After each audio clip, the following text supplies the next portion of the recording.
The 2026 Lexus LS500, a bit of a sad video because this is going to be the final year of this generation LS500. And these vehicles, they initially came out in 2018, and I won't lie to you, ever since its inception, I kind of knew that these cars were destined to fail. The amount of people who can truly appreciate a vehicle like this, they're going to be far and few between. I am one of those people who genuinely really like this car, but I will save that for later on in the video. For right now, let's get started here with the updates. So this 2026 LS500, it's going to be only available as an all-wheel drive Heritage Edition, and it's going to be limited to just 250 units for the United States. But get this, for Canada, it is limited to just 5 units. It simply goes to show you just how not in demand these cars are.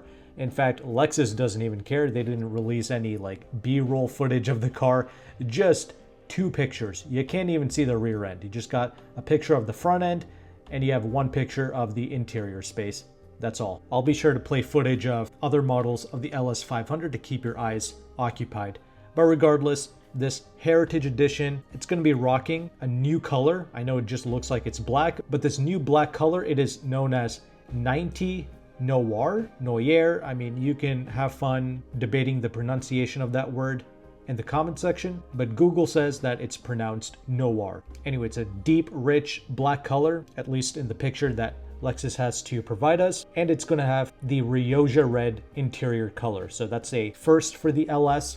But the Rioja red, it was available with other vehicles like the LC500 Lexus. And again, the Heritage Edition, it's only available with all-wheel drive. Previously, with other models of the LS, you were able to get a pure rear-wheel drive version, which in the past, I would recommend potential buyers to go with a F-Sport rear-wheel drive. I just thought that was a really cool model, and I appreciate the way the F-Sport drives. Anyway, this all-wheel drive Heritage Edition, it's going to start at $99,280, and that includes the destination charge. A sad price, honestly. They should have just made it cost exactly $100,000 with destination. That would have been a proper price. But yeah, limited to just 250 units, and it's going to arrive at dealerships fall of this year. And we can go over some of the details regarding this Heritage Edition. It's essentially a fully loaded vehicle. We have here 20-inch wheels with a 20-spoke alloy wheel design, and these 20-inch wheels, they do incorporate that noise reduction technology. Other vehicles that have come with the noise reduction wheels include things like the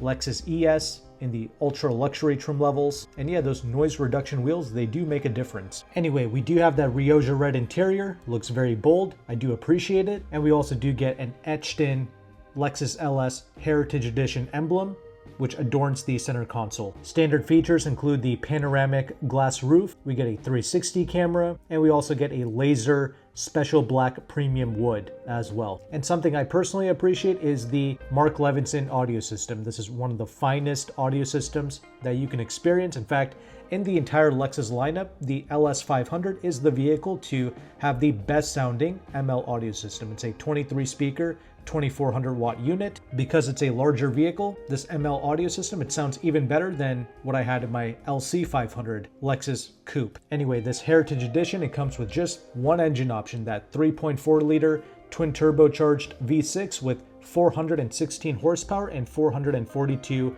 pounds-feet of torque. It's made it to the 10-speed automatic transmission, does 0 to 60 in around 4.6 seconds. Again, only available with all-wheel drive, and we also get the Torsen limited slip center differential as well. You get a standard 12.3-inch infotainment screen, you get your wireless Apple CarPlay, your wireless Android Auto, you get Lexus Safety System 3.0 Plus. The Lexus Safety Tech, it genuinely works really well. So yeah, effectively a fully loaded vehicle, looks sharp in that deep, rich black exterior color, and I'm liking that Rioja red contrast. But I mentioned before, this car, it was kind of destined to fail. It's actually amazing that it lasted all the way up to 2026. And we can talk about sales figures in a moment, but the reason why this vehicle wasn't really going to perform well is because it's just such a strange departure from what the previous LS vehicles kind of was. I mean, a lot of people, they appreciated the LS for the naturally aspirated V8 engine.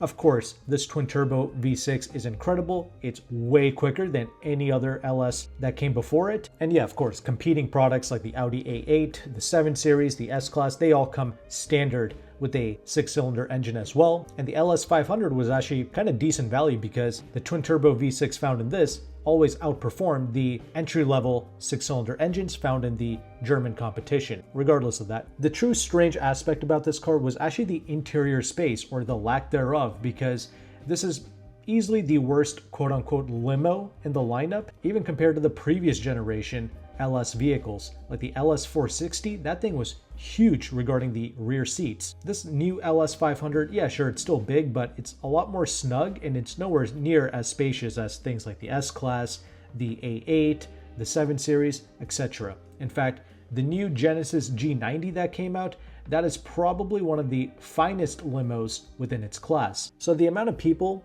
who can appreciate the LS is, as I mentioned before, far and few between, because what Lexus did with this new generation LS 500 is they actually made it drive really great.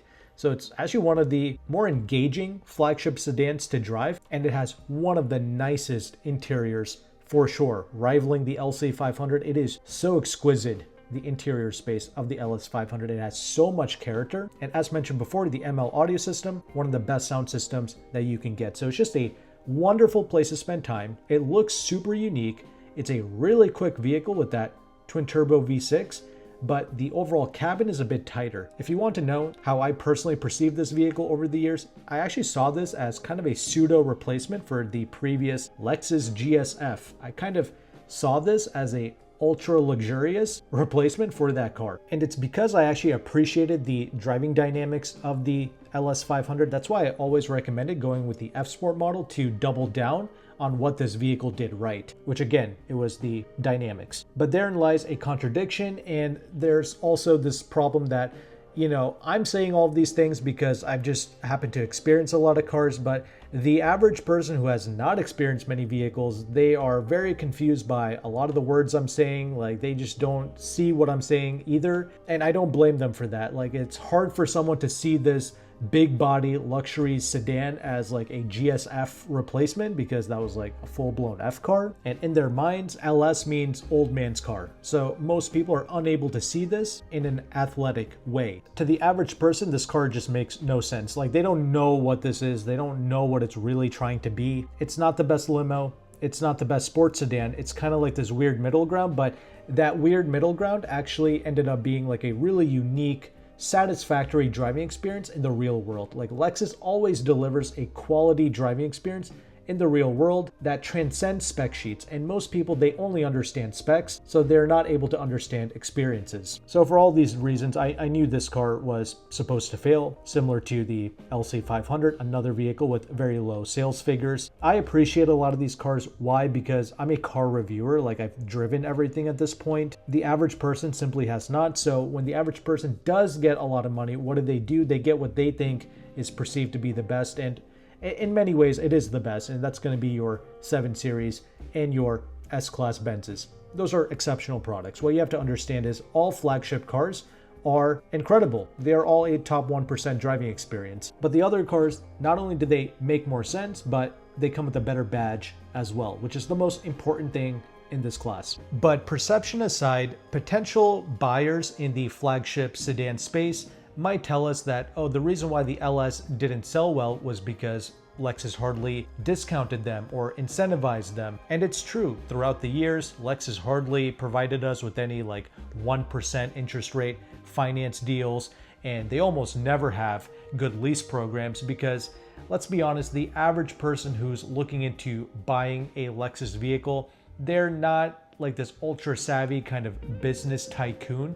They can be, but usually that's not the case.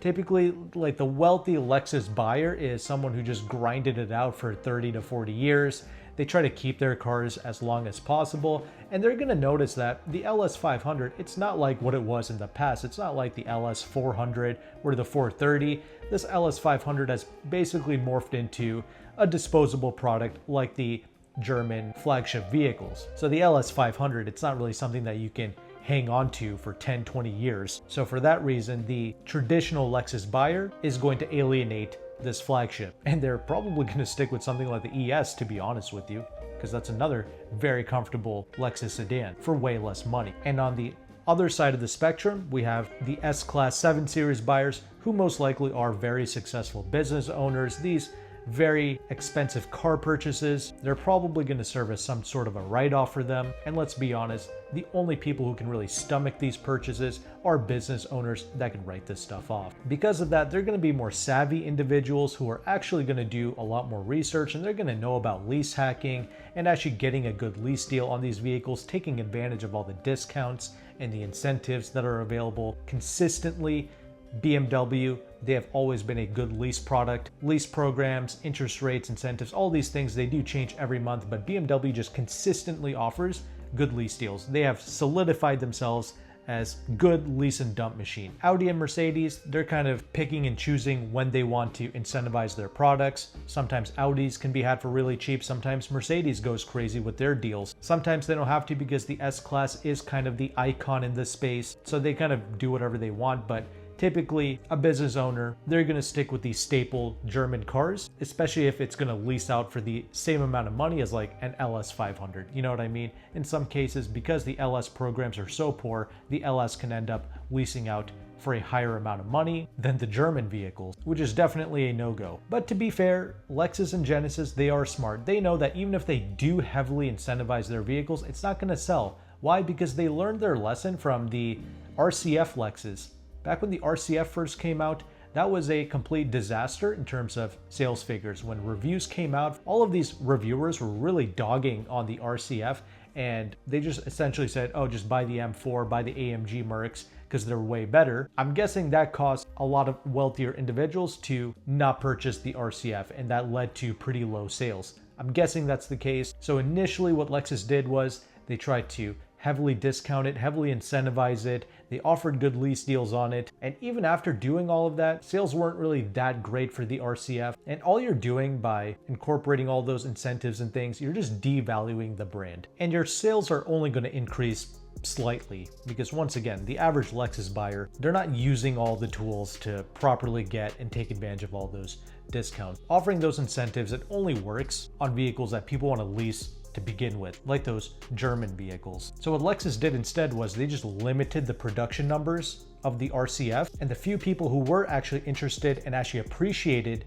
those performance Lexus vehicles, like myself, they would just simply milk us. They would sell us the vehicle at full sticker price. They would really take advantage of the few people that were interested in buying those cars, which is smart, as both Lexus and Genesis applies that same strategy for their kind of more expensive or more flagship cars. Whenever they start stepping on the German cars' toes, that's when they start to implement that strategy of limiting numbers and charging full sticker. And typically the LS, it would sell a little over 2,000 units per year. That was the case in 2023 and in 2024. And that's better than the Genesis G90 and even the Audi A8. Yeah, I mean, as you can see, the G90, it's one of the finest limos, plenty of features. Nobody cares. Sells a little over 1,000 units per year. I've seen literally one new G90 out on the road. A8 Audi, that's another vehicle that's destined to not really do that well. It just has absolutely no swagger. Only those who want to like fly under the radar buy the A8. That's another vehicle that sells around 1,600 to 2,200 units per year. Whereas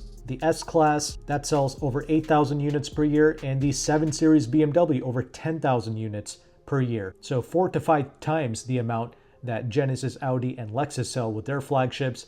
Even the Porsche Panamera sells around 4,000 units per year. Ultimately, the badge that sells in this class, it's the Beamer and the Merc. That's what most people want when they shell out 6 figures for a car, and a car that looks way better on paper. And BMW and Mercedes actually offer like substantial lease credits. The payments are easily the lowest compared to the competition when you lease it, because the intelligent people with money understand how much these cars tank in value, and they don't buy it certified pre-owned. No, they just lease it first. They take advantage of all those credits, and then the second person will brag about how they bought it for 60 grand and how they got like $120,000 MSRP vehicle for half the price.